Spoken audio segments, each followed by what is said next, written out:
Assalamualaikum warahmatullahi wabarakatuh. Hello, we are from 7th group, consists me, Eris Nidara, Tiara, Puspita, Dara, and Ubaidillah Kamal Faseh will explain about discourse, forms, and functions. The first material will be delivered by me. First is discourse, form, and functions. The discourse has many various definitions according to some linguists. There are some differences and there are also some similarities among them. Here are the definition of discourse according to some linguists.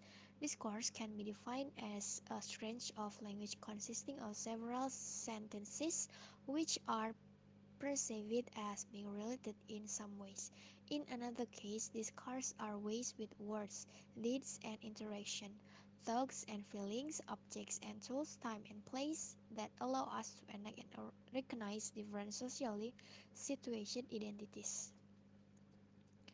By discourse function of word order change, we mean the additional elements of meaning that are introduced in the professional content of the sentences with canonical word order, as well as the contribution of such change to the context in which a particular sentence was used. According to Bijana Misik Elik, identify two discourse functions that are performed simultaneously. First is marking marking the reverend of the proposed constituent as a member of a silent partially ordered set, and the second is marking an open preposition as silent in the discourse.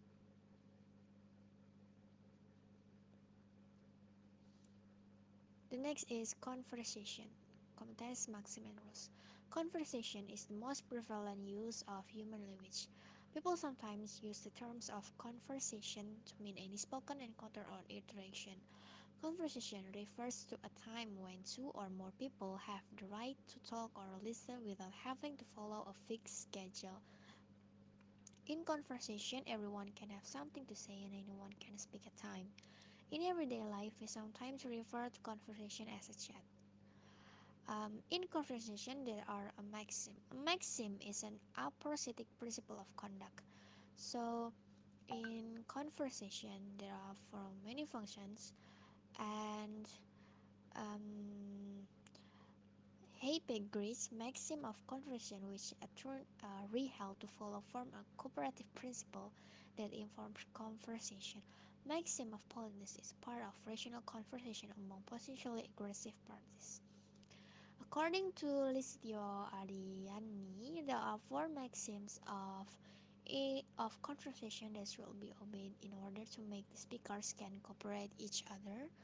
They are first quantity, making the contribution as informative as is required and don't make the contribution more informative than is required. Two is quality, try to make the contribution one that is true. Third is relation, try to be relative. And the last is manner, try to be precious with avoid obscurity of expression as and ambiguity.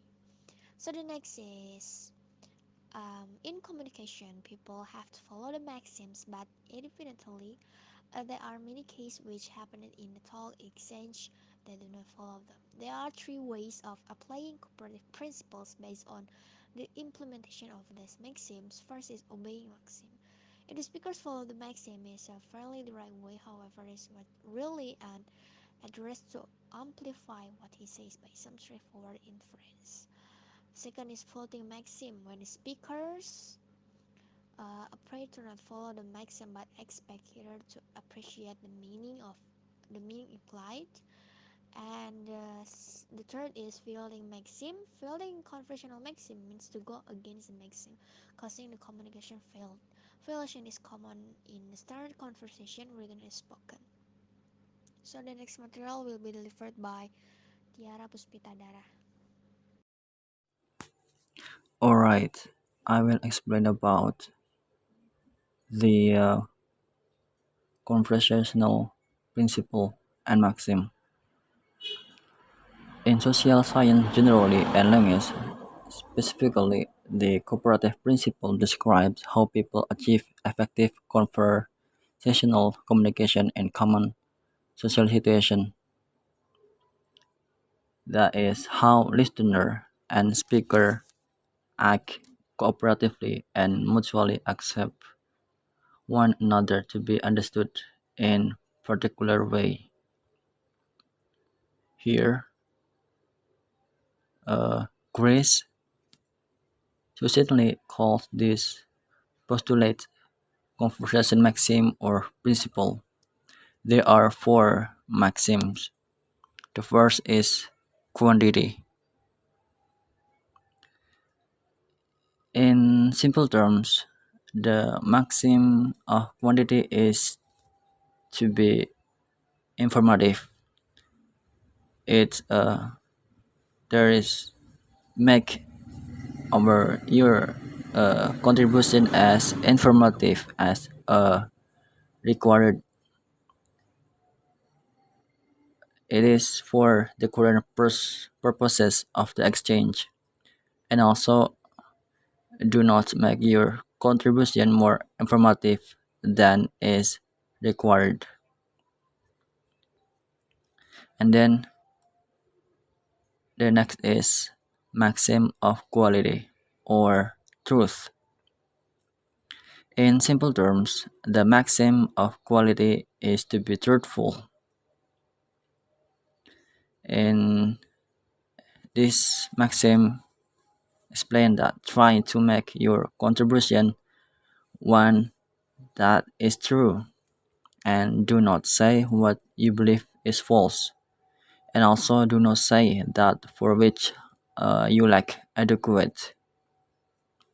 And the next is maxim or of relations or relevance. In simple terms, the maxim of relation is to be relevant. One should ensure that all the information they provide is relevant to the current exchange, therefore omitting any irrelevant information.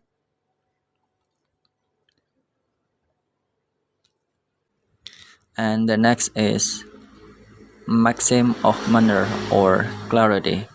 In simple terms, the maxim of manner is to be clear, whereas the previous maxim are primarily concerned with what is said. The maxim of manner are concerned with how what is said, and this is should be perspicuous. And there are some maxim here. It's avoid obscurity of expression. For example, avoid language that is difficult to understand, and avoid ambiguity. For example, avoid language that can be interpreted in multiple ways, and be brief. For example, avoid unnecessary proximity and be orderly. For example, provide information in an order that makes sense and makes it easy for the recipient to process it. Alright, the next is conversational rules and regulate. Also, our conversations are not nearly as intense as nuclear encounter. There are some rules that is practiced.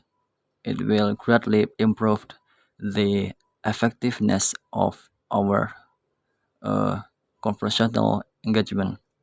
According to Convey, there are 8 rules of conversation. The first is the rule of vision. We can expect as many distinct visions as there are possible if we don't have a vision that guides what we or our team is attempting to achieve. We must develop a vision that resonates with individual and explains how their work contribute to the realization of that vision.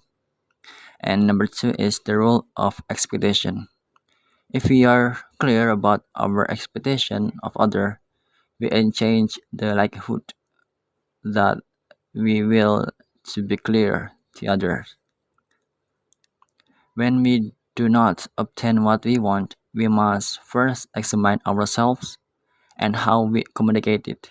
Then we can look at where a potential misunderstanding with others began and clarify as needed.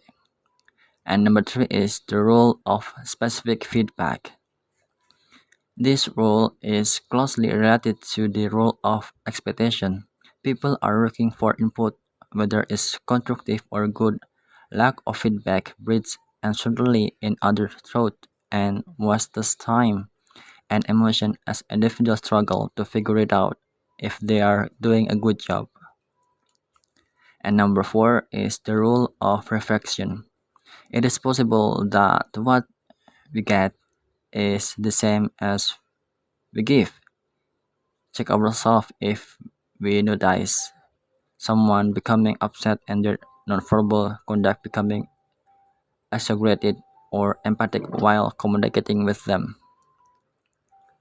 And number five is the role of discovery. When working with others, being curious and open to learning is part of the discovery process. That will go into conversation with an open mind.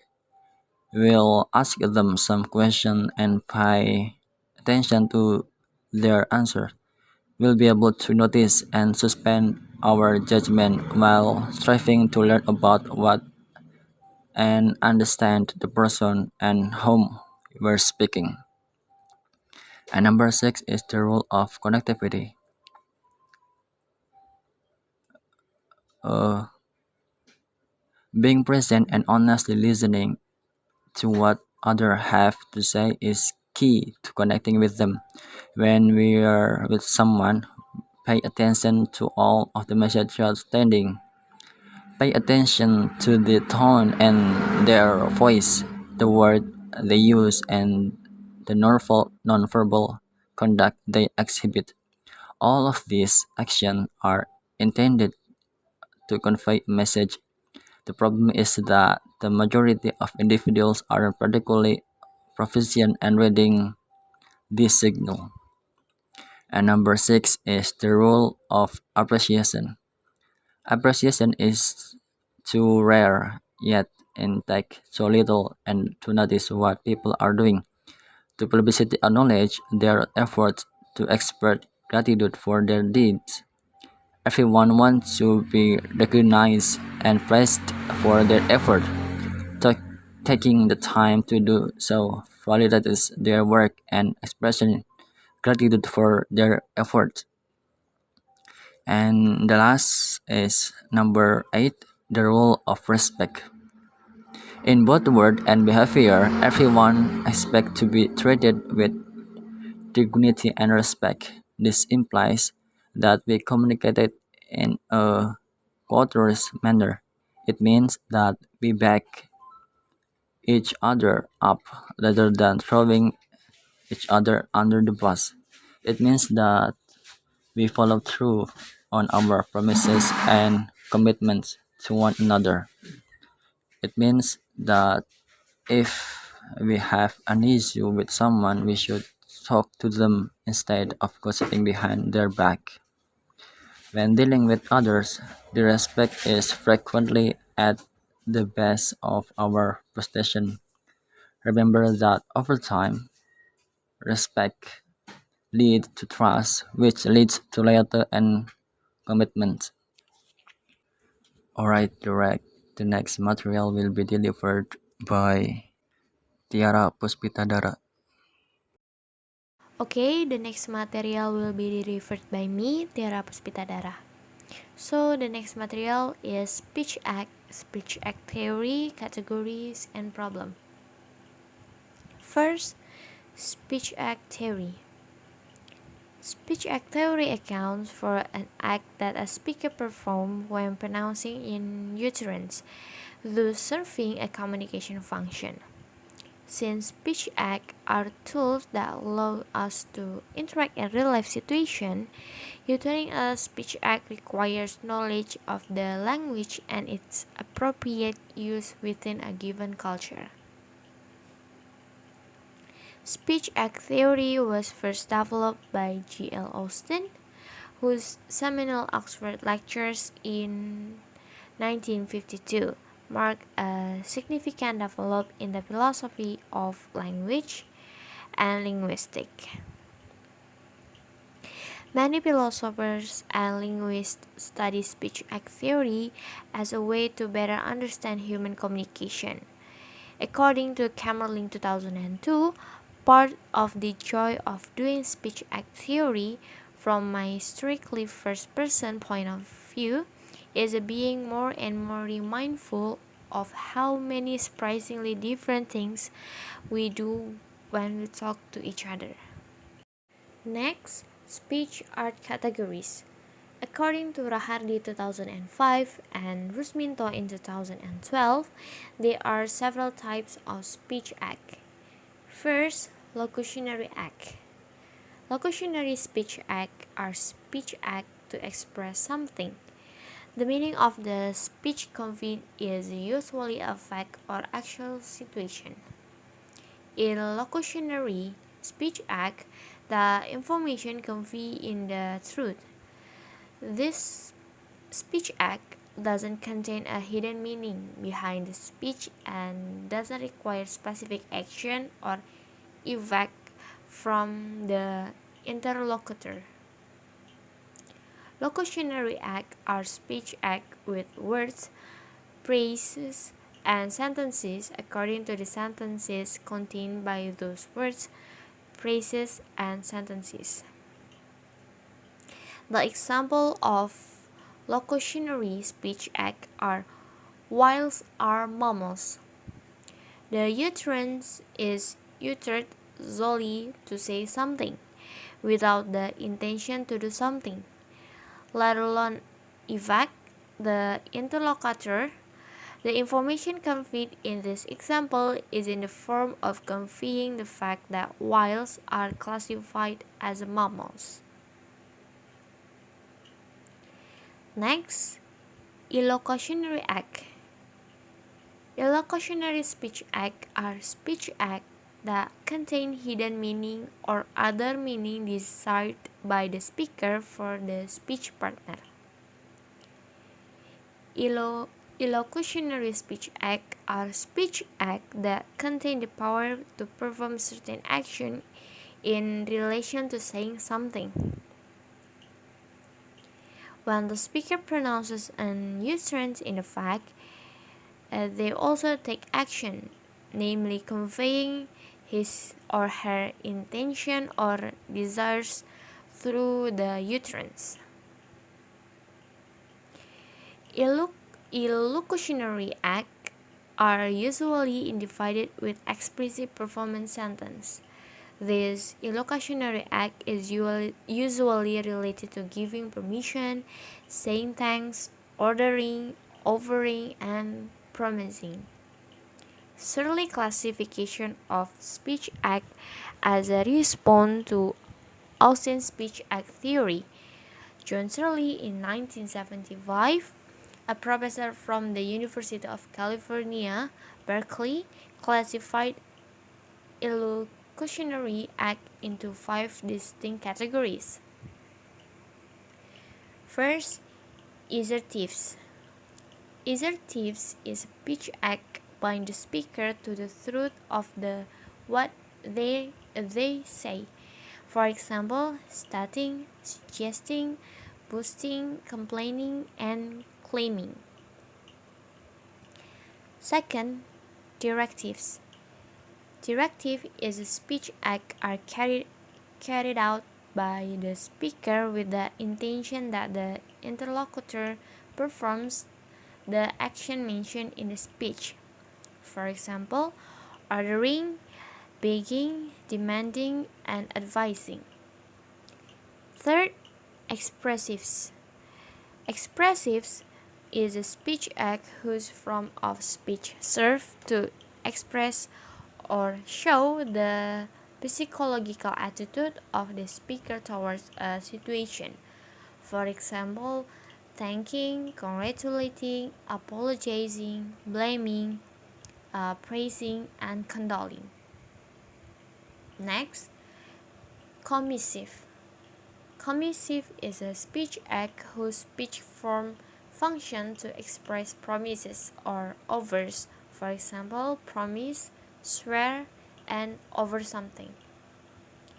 And the last is declaration. Declaration is speech act whose speech form function to connect the content of the speech with reality. For example, surrendering, firing, baptizing, naming, appointing, excommunicating, and punishing. And the third is perlocutionary act. Perlocutionary speech acts are acts of growing influence or effect on the speech partner. Perlocutionary acts contain the power to do something by saying something. Perlocutionary acts are more concerned with the result because they acts are said to be successful if the speech partner does something related to speaker's speech. The example of perlocutionary speech act, they are the house is far away. The speaker utterance the speaker utterance to the chairman of the association. The illocutionary meaning is that the speaker intends to convey that the person being discussed cannot to be active in his organization, while the perlocutionary effect expected by the speaker is that the association chairman doesn't give too many tasks to the person being discussed. Next, speech act problem. They are the problems found in speech act.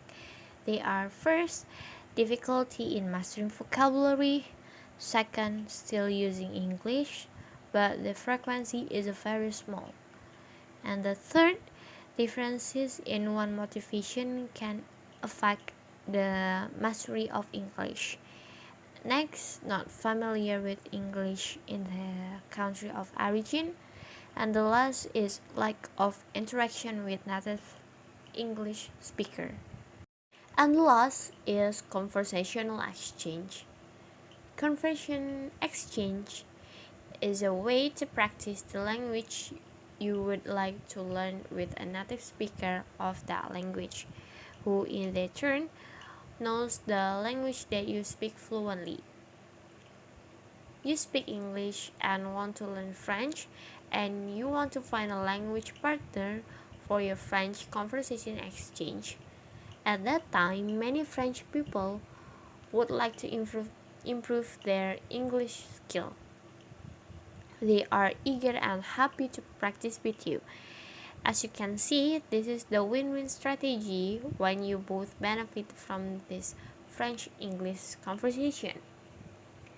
You can build the training process in different ways. First, you can speak the languages you are learning by order, one after another. For example, you speak English for 20 minutes and then you are practicing French for 20 minutes. Second, everyone can try speaking only the language when they're learning. In this way, you will say something in French and your French language partner will answer in English.